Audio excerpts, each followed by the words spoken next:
So dudes and dudettes, this is going to get a little bit meta, I suppose. Um, I've been working philosophically on this notion of a fractal pattern that kind of repeats in the nature of things. And of course, in the modern world, we need some empirical backing to support these sorts of notions. And I can't give you anything absolutely concrete other than sort of functional fitting that seems to take place in the nature of our experience in some sense, and I can't guarantee that you will see the way that I see in this sense, because it is a fairly convoluted notion, I suppose, but the particular focus on this is this aha moment that I had today in reflection on cryptocurrencies. Um, my theory, I will kind of go back and forth between cryptocurrencies and this theory because this is just a new insight that I feel I might have come upon here. And you can suggest, and it is the catchword that many people would repeat in this space, and that's decentralization, or yeah, well, particularly decentralization.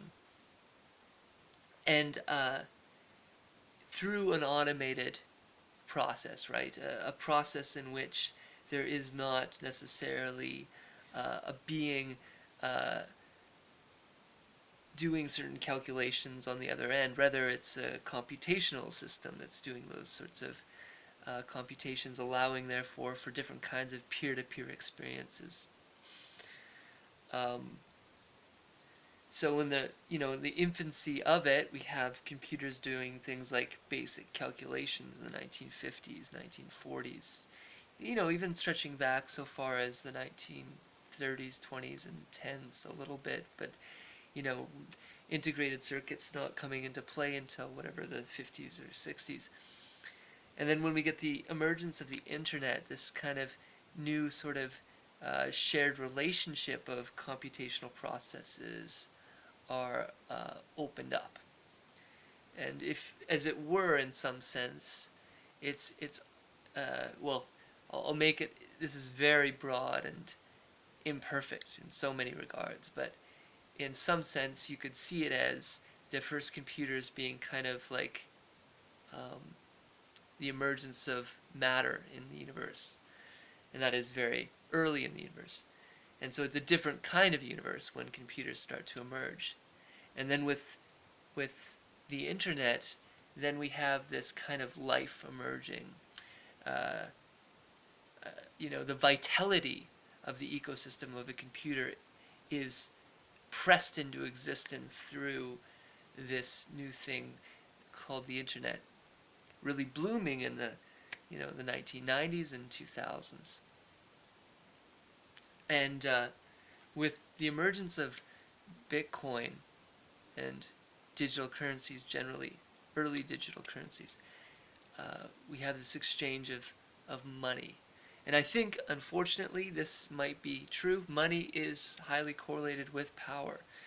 And so the emergence of Bitcoin creates a new kind of power, a power that's decentralized and distributed peer-to-peer.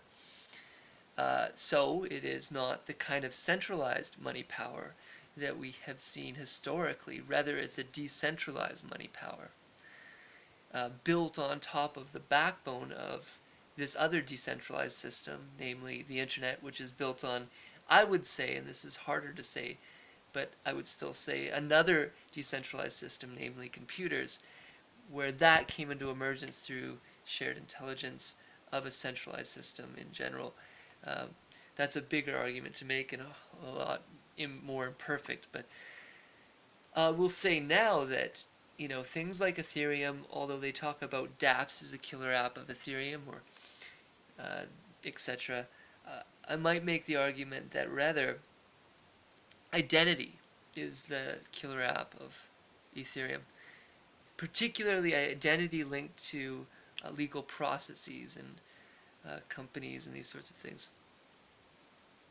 We're not quite there yet necessarily, but when it does come online in its full capacities, we will see the ability to have potentially legal proceedings, things like will documents and all these sorts of things uh, through an automated process where there isn't indeed the need for um, any sort of central authority to issue legal uh, proceedings per se. We're still, again, a ways off that.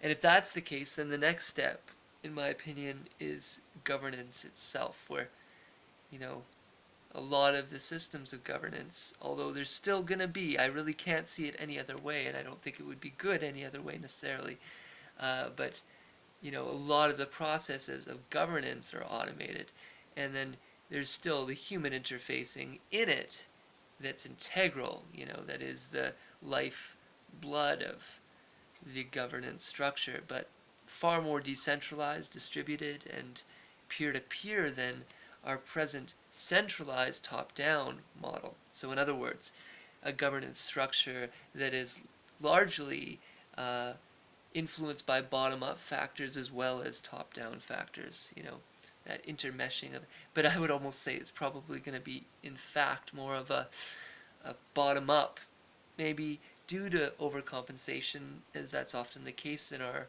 history, where we over-adjust due to factors that we've seen that have flooded our ecosystem with negative repercussions, and then we overstep it in the other direction potentially.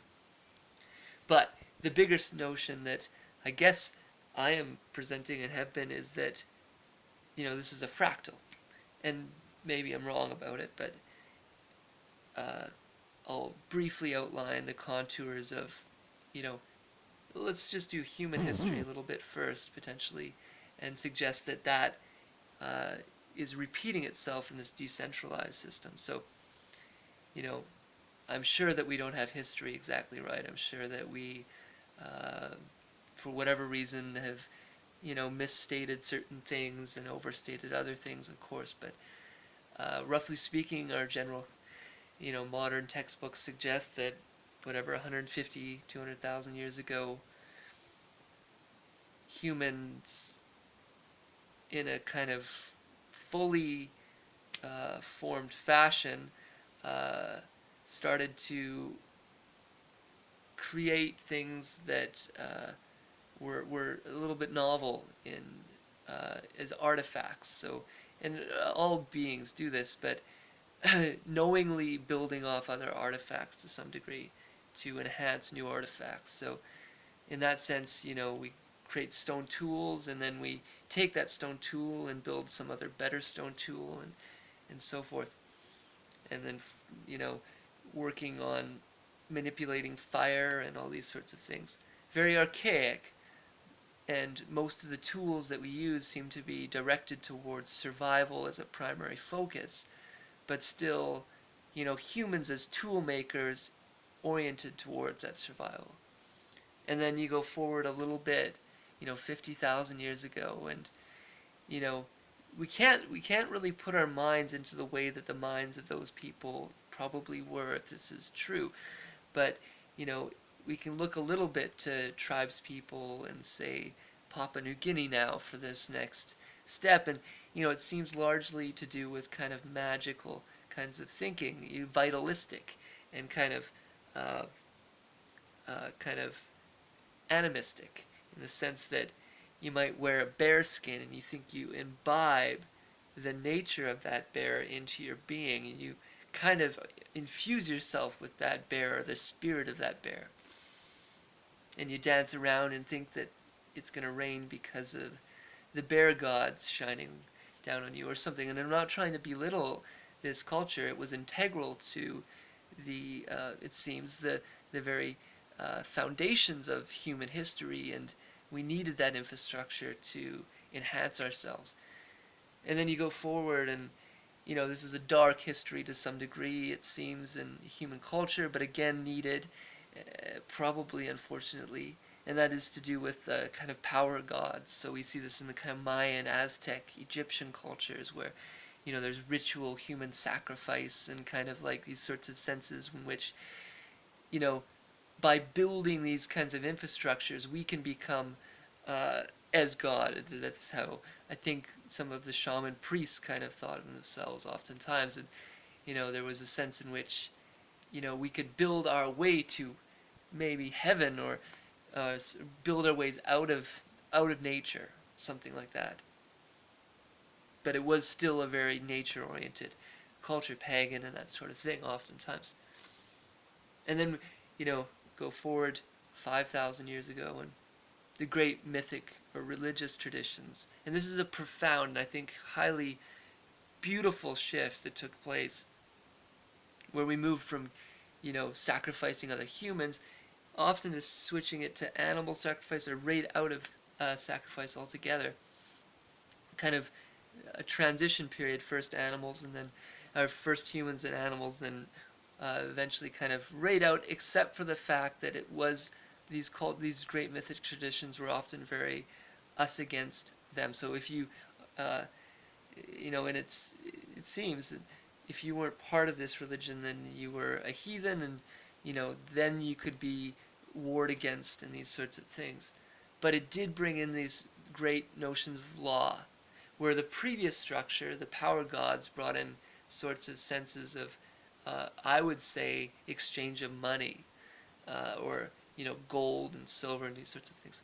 The next system really instituted law as something that was to be followed for transit to something greater than oneself.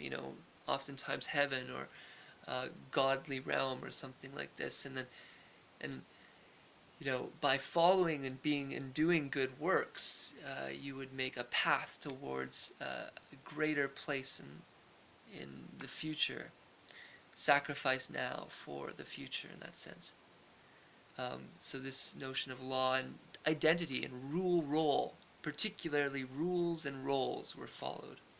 And then as we shift into the industrialized period, we see kind of the achievement self and kind of self-esteem as a primary focus. We can build heaven on earth in that sense. So, build those locomotives, and, build New York and these sorts of things. So, uh,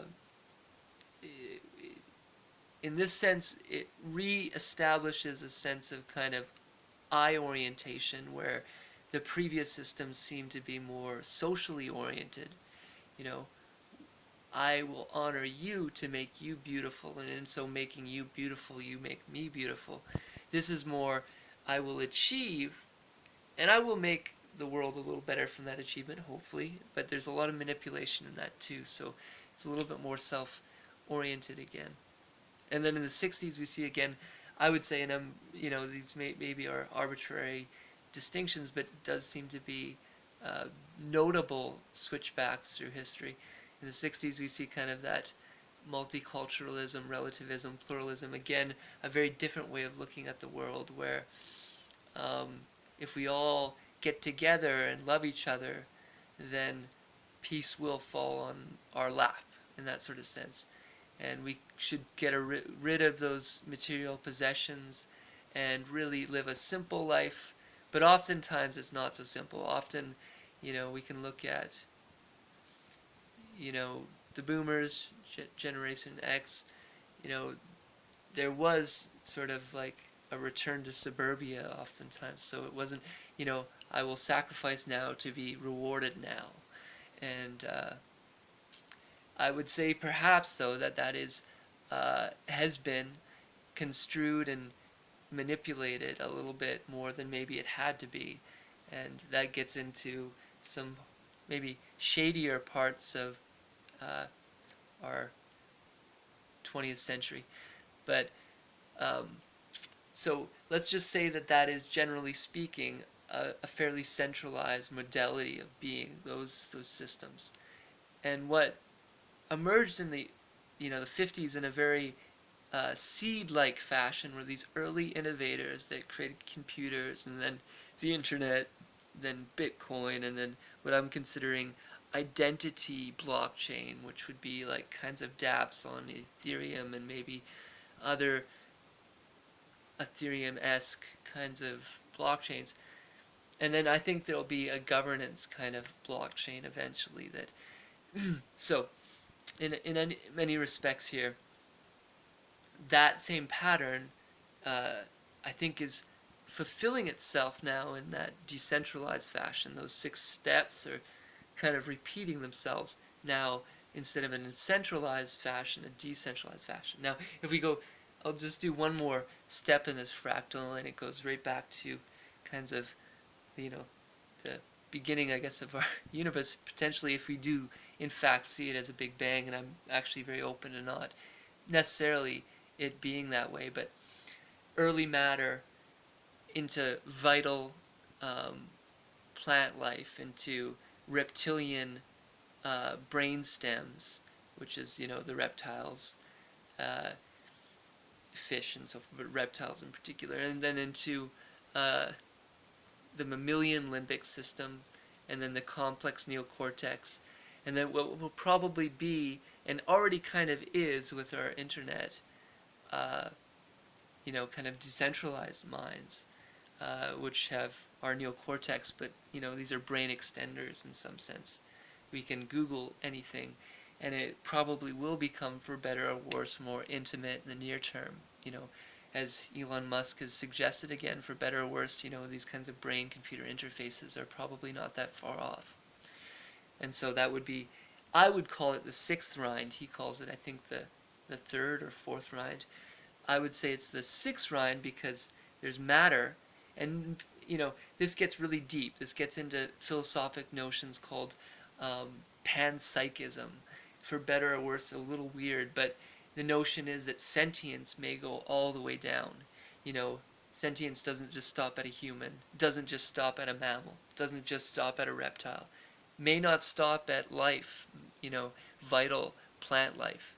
And it may not even stop at material existence. Now, you can't think of rock as mind, but you might say that the carbon atom has a certain kinds of behavioristic qualities that have like some sort of proto-mind, and that is pushing things.